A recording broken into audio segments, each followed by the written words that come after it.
Hello, this is me, Max, or the Technomancer, here doing the Crossroads playtesting episode something or other. And I've just been working off camera for this episode. In preparation for this episode. Every day, I have harder time. I have more trouble speaking clear, not gibberish sentences. So I did some work off camera, as you can see. Ooh, Iron Golem. That could be useful.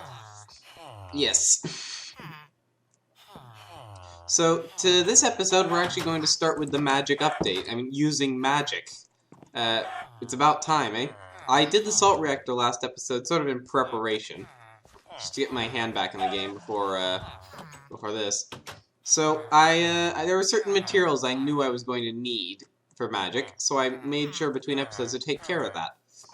Interestingly enough, magic does not use any metal. I don't think there's a single recipe of any of the magic items uses a single metal ingot, or nugget, or block. Or anything metal related. It does use a lot of gems. Quartz, glowstone, rubies, emeralds, and diamonds. Yes, the magic system is here, which means finally a use for rubies. So, emeralds, I got some villagers going. I used the one of the Bobo tricks. I don't remember if I ever showed this on camera or not. If I didn't, then I'm not going to tell you, because the Bobo things are supposed to be Easter eggs. Go read the guidebook and work it out. Trust me, the way to get villagers with it is not even close to obvious. It's, well, you have to, well, most of the Bobo items, the plan is, the idea is that you have to, it'll give you instructions to do something. You're not really sure what it's going to do, but you have a guess as to how to do it. Try to follow the hints. Maybe you don't know what it really says, so it takes you a couple tries with a couple variations, and you get something.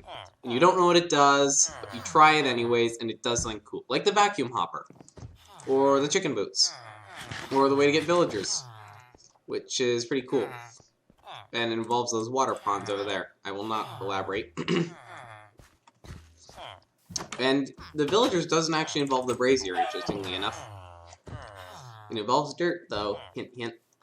So I got some villagers, and this is my little breeding setup. It's not really automated, but it's more automated than a lot of breeding setups. Simple, it's just doors in a box, and they've got their own little farm. Now, this isn't an infinite villager breeder. They will hit a limit eventually, and that's a good thing, because I don't want to log in and be swarmed by a million villagers lagging me to hell.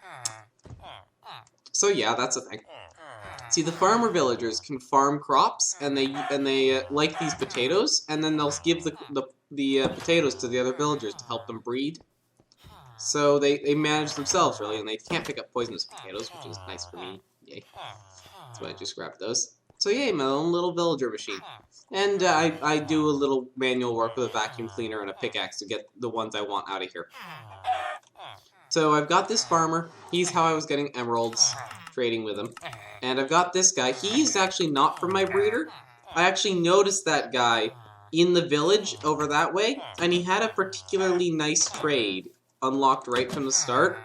And the moment I saw that, I was like, I cannot believe my luck. I need to get this guy back to my base.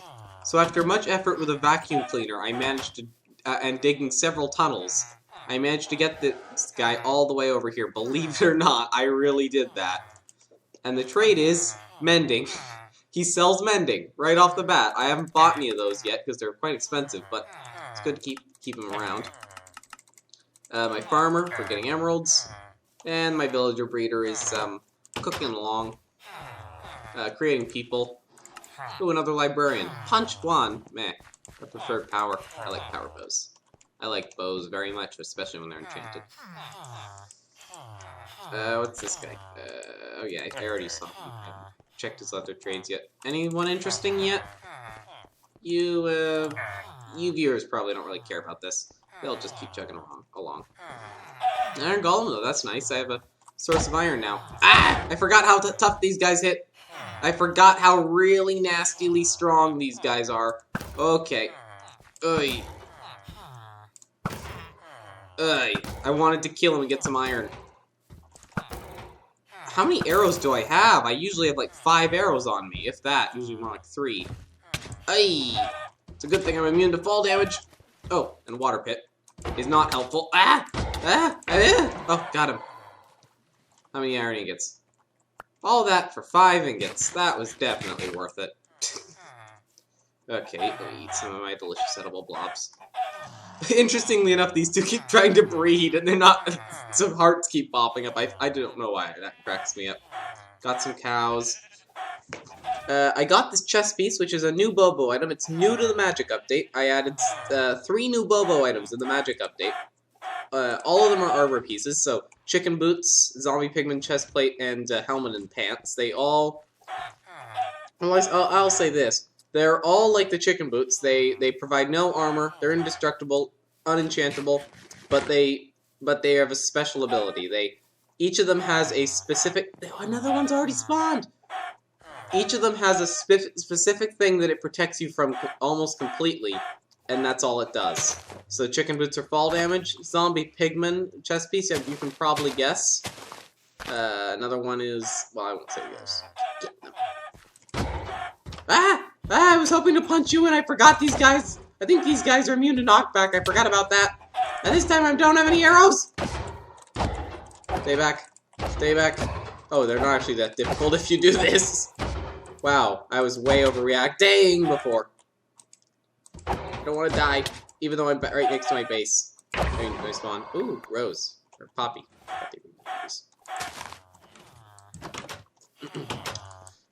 So I got villagers for emeralds, because I'm gonna need a lot of those. I have enough diamonds, because I in between episodes I probably should go mining in the overworld, but I didn't, because I'm lazy. And the other thing I got is a lot of rubies. So those are, I made a diamond pickaxe for that. I enchanted it, got unbreaking, was hoping for fortune. So I used a diamond pick. You need a diamond pick to mine rubies, and I mined some rubies. These are a nether ore. They only spawn in nether quartz ore deposits. You literally have to dig through nether quartz deposits, and sometimes there'll be a ruby in them. Yeah. Sorry, just drinking something. So I got 7 of these. They're fairly rare, but not too bad. More uncommon. So these are for magic now. All the texture, I should warn you, all the textures in the magic system are temporary. If you can't read that, that says work in progress on the side, or WIP rather, and there's F's on the front. Because the artist, or at the time I'm making this video, the artist hasn't gotten around to the magic stuff yet. It'll be in the release, it'll be better, okay? I promise. I don't know, maybe you really like work in progress symbols, I don't know. Okay. So I'm going to need lots of quartz, good amount of glowstone. No, I don't need glowstone. I want to make crazy. I don't need glowstone. What am I thinking here? I'm going to need some iron because I've got a build plan for today. And it is going to involve spider eyes. Now, do I have any brown mushroom? I do not. So, I need a brown mushroom. To the nether! I've got a plan for an automatic potato farm. And it also works for carrots, though with a slight modification to it. And you can also, with another slight modification, it'll work for wheat. Wheat, in fact. But for something I'm gonna need fermented spider eyes, so brown mushrooms. So let me collect some stuff and be right back. Oh, I forgot to mention, I made a modification to this machine. To the redstone, to be precise. 2 modifications, in fact. First off, I derped up on my math for the redstone. You know, I said it needs to be 4, and I couldn't improve it past the huge inefficiency because of it going too high. I forgot to divide by 2. It's 2. I need to extend 2 dust, so now it's much, much better. More than twice as fast, because remember, it's more than twice as fast because of the whole higher energy loss and higher speeds thing. So I'm stupid. I forgot to divide, literally forgot to divide by 2 in the calculations I wrote. Fargle. And I also added this bit where sometimes if I would log out or leave the chunk or this got unloaded weirdly, this would get stuck on. It would manage to. I'm not entirely sure exactly what happened because chunk loading glitches. It's not something that normally happens. It's a chunk loading glitch, but basically, this thing would get stuck having more power than required, but it'll already have tried to trigger or something, so it won't trigger over. So it just gets stuck. And to remedy that, I added a system where if it's where as long as this is powered, there's a timer that runs, so it keeps flipping. And under normal circumstances, it'll only flip once. But if something chunk loading happens and it gets stuck, it'll keep flipping until it fixes itself. So it works quite well now. Quite well. And I have it going straight into the brazier to keep the witches out. I hate witches. Okay, let me get back to what I was doing. I should probably plant some of these. Alright, so we're going to build our little automatic potato farm. I'm going to build a carrot one next. I do have the resources, but first I want to build the potato one and make sure it works. I want automatic potatoes because A, food source, and B, villager trading. Plenty of emeralds so that I will have plenty of emeralds to do magic with. The number I have for right now should be good for a while, but I still want to automate it because automation's fun. At least for me. And I'm going to want to do carrots too, because remember, if you trade one thing with villagers too much, they get locked up. So if I use carrots and potatoes, it can still get locked. There's a chance that both potatoes and carrots will get locked at the same time, but then I can manually do wheat. That won't happen enough that I need to auto farm wheat, I believe. I don't know. I'm not super experienced with villager trading. They keep changing it, and I don't really use it a lot. But I've designed a machine. It's completely untested, as are with most of my designs. And honestly, I made you know me, right? I've made a diagram for myself. It's following it. There's no way I could mess up. It's very, very simple on the diagram. And as I always do, I don't have it with me. I mean, I could go and get it, but that would spoil the fun. So I've got to build this thing from memory. And it's a pretty small machine, so I'm just going to do it over here. Torch move. Watch. Now Creeper's going to spawn because I moved the torch one block too much or something. She'll get out there.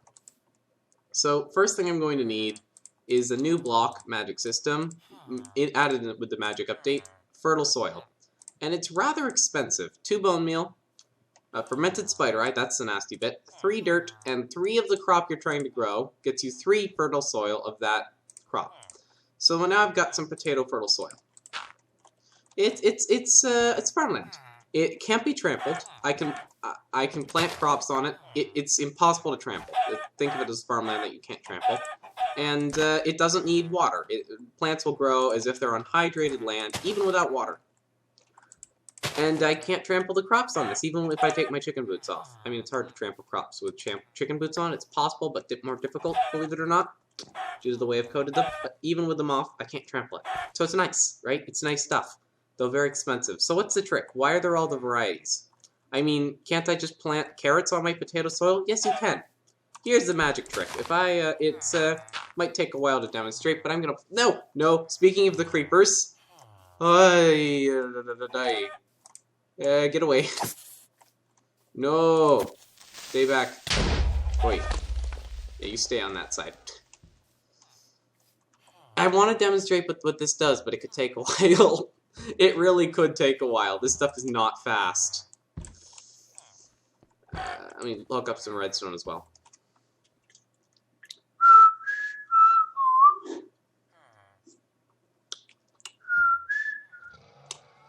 This thing is powered by block ticks, the same stuff that grows crops. So every time, if you were to plant a piece of wheat, every time it would grow... Oh, there we go, it did one. These will randomly make baby potato crops appear on top of them. They'll just magically appear of the whatever type is set. And while one is on top, it'll emit a redstone signal. It won't overwrite something if there's something already there. So basically, I don't have to replant because it'll do it for me. A bit slowly, though. And yes, that is free potatoes if I just punch it, but considering how expensive this stuff is, that's not a... That's a bug. That is a bug. I can't use a shovel to break this. I can't punch it out. That's a pickaxe, isn't it? What? What do I need to break this? Hold on. If this doesn't drop, just to be clear, I'm going to spawn it back in because it's supposed to be...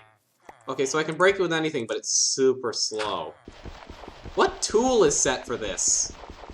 Okay, that's a bug. Fertile soil. Okay, that will be fixed in release, I promise. Fertile soil. Breaking. Okay, that I need to fix, but it does seem to drop, so that's okay. Though it takes a long time to break. Oy. This also has sapling varieties, which are very special because they don't need block ticks, random block ticks to get a sapling on top of them. A block update will do just as well. So it's basically instant replanting, and for that reason, I don't bother with the redstone signal stuff. You could argue it's OP. I would argue that yes, saplings can be used for fuel, but that's about it. You're gonna grow trees with them, nothing more. It's really not OP. I would argue. Well, maybe it is. We'll see. I'll see what people do with it. But I've got a machine based on fertile soil. And to make it work, I'm going to need something called an arcane extractor. Oh, I need stone. I forgot everything takes stone.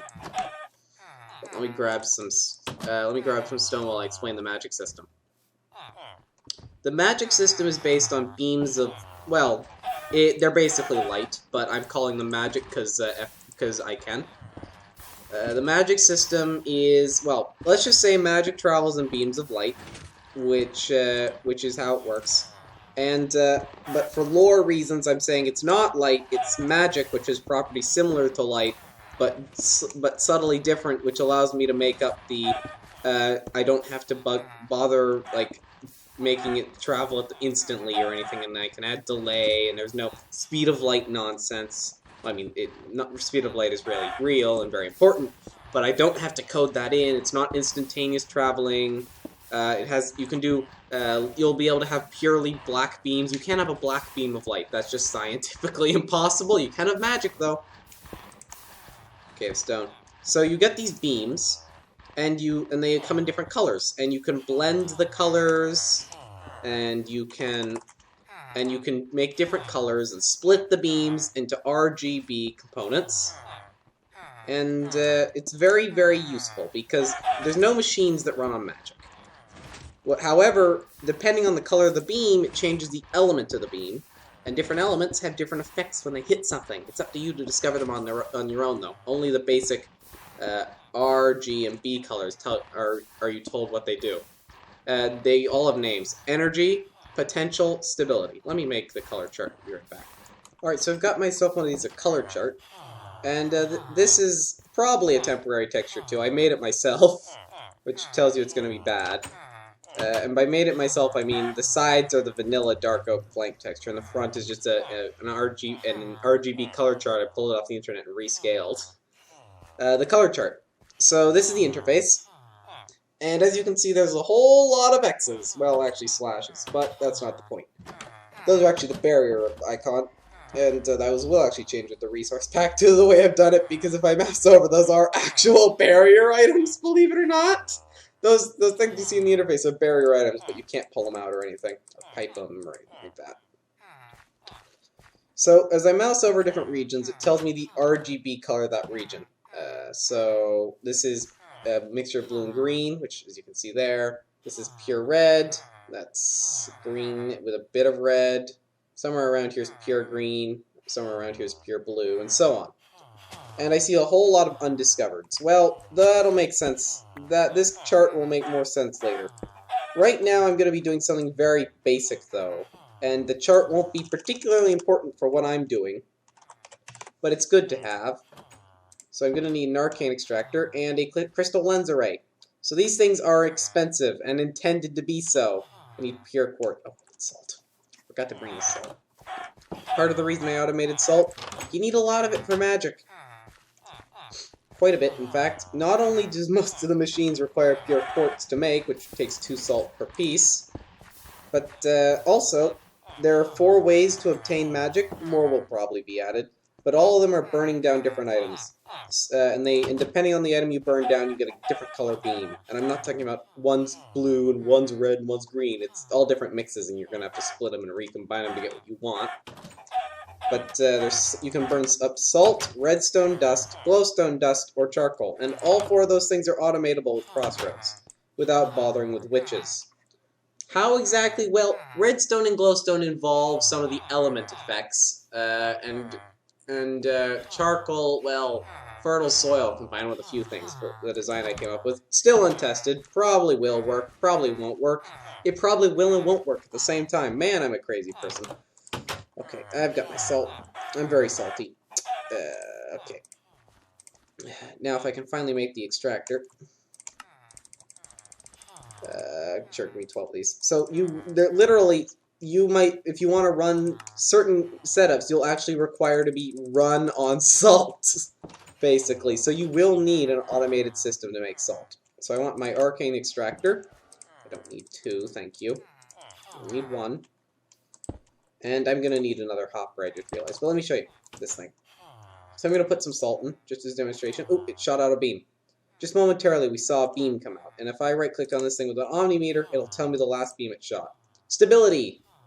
It was a mixture of 0 energy, 24 potential was in the beam, and 36 stability, and 0 void. Void is not yet implemented and implemented at the same time. If you were to somehow cheaty McCheaty ways spawn in void, it would work perfectly fine. It would do all sorts of cool stuff. It's very interesting. However, I haven't added a way to obtain void yet, and that probably won't be in the initial release. That'll come later. So this is the RGB value of the beam, and this was in stability, which I've just discovered. All the stability stuff. I discover one combination that makes stability, and I discover all of them. So stability is quite a large section. It's actually blue itself. So that was salt. Anything else I'm going to burn up? Machine's actually going to run on salt. I am going to have to pipe that salt up here. Okay, I'm going to need a lens holder for my machine. Oh. Okay, let me craft everything I need. Okay, but I'm not going to craft the new magic stuff off camera because I kind of want to show the recipes. So if I combine pure quartz with 8 stone, I get a... No, did I get that recipe wrong? I may have gotten the recipe wrong. It's ore dictionary with quartz as well. What is the recipe? Oh, right, no, not in here. Lens holder. It's this thing. And I know the JSON doesn't look right. I mean, the model doesn't look right. So you place it down, and you put a gem in it. Pick a gem, any gem.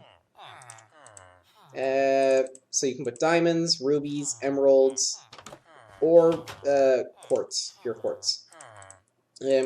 So they each have a different effect. So with nothing in it, beams just pass straight through it. With an emerald, well, let me demonstrate. Actually, why is this in front of the color chart? It should be in front of this thing. So this is only going to happen for a split second because the beam out of this thing is temporary. And remember, this is important. Whenever you're splitting or combining beams, you need a constant beam. To do the effect, a pulse or a constant beam will work. So there is a way to turn the pulse that this thing makes into a constant beam, but I don't need it for this machine. So see what happens? This blue-green thing goes in, and a smaller green beam comes out. So what's happening is, each of these gems is related to a different element. So it goes in. I forgot I can't omnimeter this thing. I didn't let myself do that. But the beam goes through, and the beam that goes through has potential and stability. Potential's green. When it goes through this, all the stability's lost, all the energy's lost, only the potential is allowed through. It doesn't turn the stability into potential, it gets rid of the stability. Just pure potential. And potential has its own effect. And because I can't right-click on this thing, I can't discover it that easily. I need a reflector or something. This is, I won't use this. Stability, I'll say this right now, because the 3 basic elements, it says in the book what they do. So stability does nothing, because, stable. Potential is growth. It grows things incredibly fast. If I demonstrate, I put the little potato here. Just 1 dash of salt. Yeah, basically, it's bone meal. It's a bone meal laser. You have a problem with bone meal lasers? I hope not. I hope you're fine with bone meal lasers, because it's a bone meal laser. It's a bone meal laser. That's what I've got here. So, this machine, I'm going to be using the bone meal laser. As you might imagine, it's a potato farm. I'm going to be using a bone meal laser. So now I need to work out if I can remember how my setup looked and worked. So I think it was something like this. Remember, I haven't actually built or tested this thing yet, so it could work horribly, as in not at all. So there's a piston here.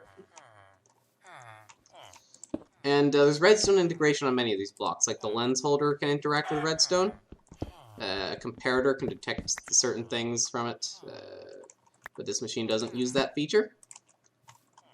Let's see. So I put my extractor. I'm just going to be putting it straight through the lens holder, and it's going to be going through an emerald. I'm going to be putting a hopper on this. I'm going to be needing a couple torches. And let's see if I can recall this looks. So you've got dust coming out of this thing to detect when a potato's appeared on it. I think torch, red. There's something like redstone here. No, that's not right because it has to power that. How did it power? I need to remember how this thing worked. The diagram was very clear, but I don't have the diagram with me.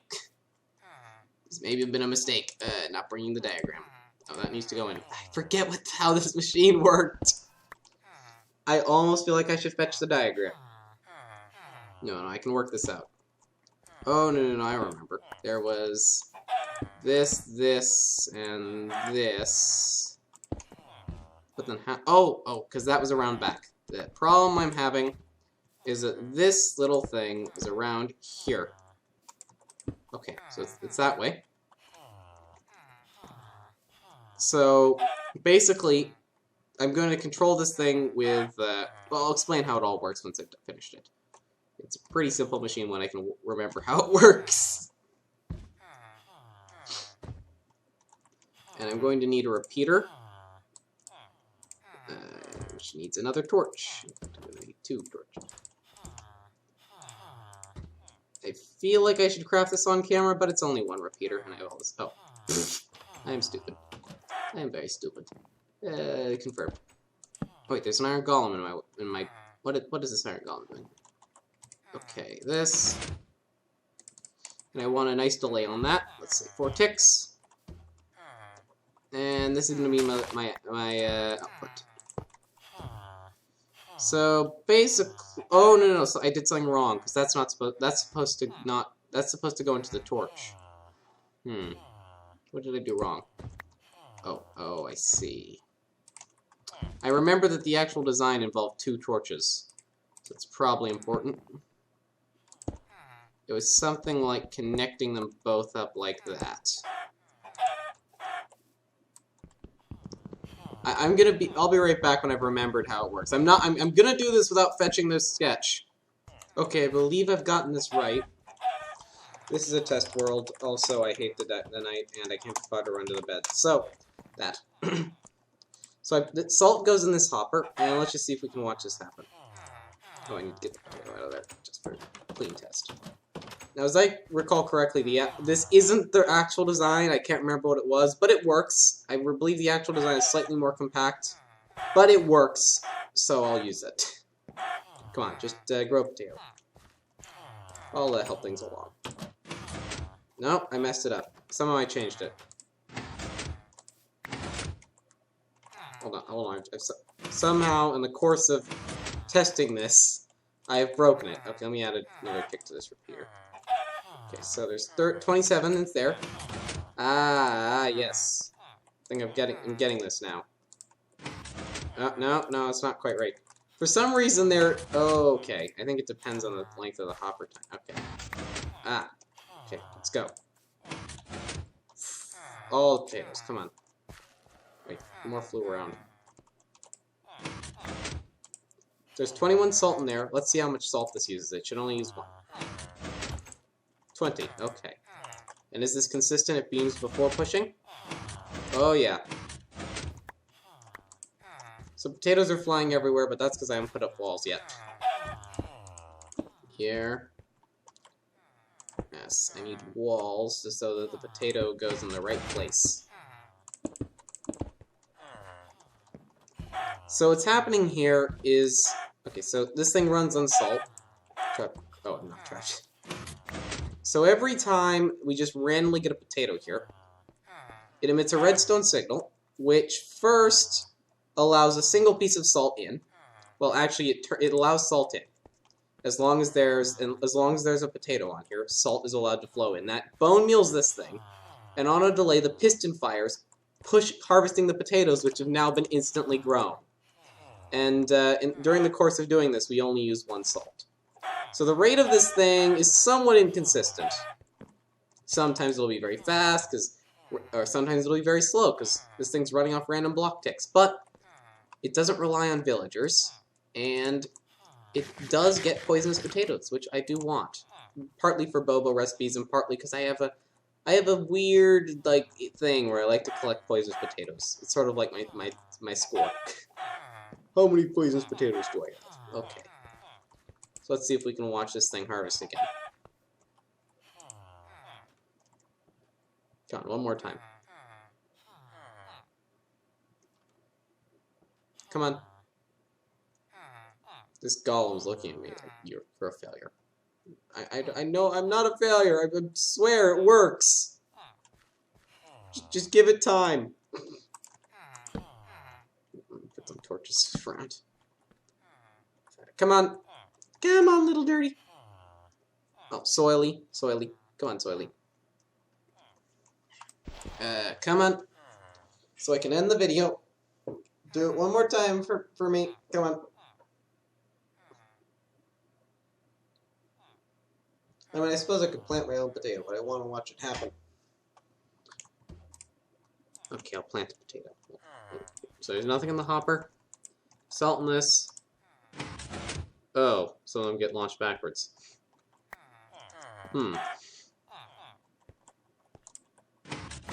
Sometimes they all go forward.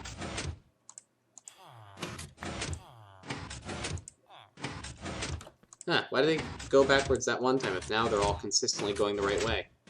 That's weird.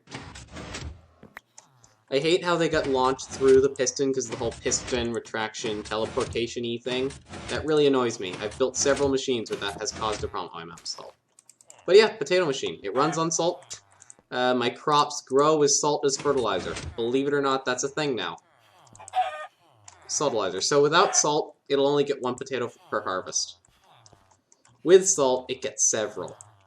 So next episode will probably be me obtaining large amounts of packed ice and setting up a system to take the salt from downstairs and put it in this hopper. That's the plan. Well, I'm getting the episode here. Goodbye.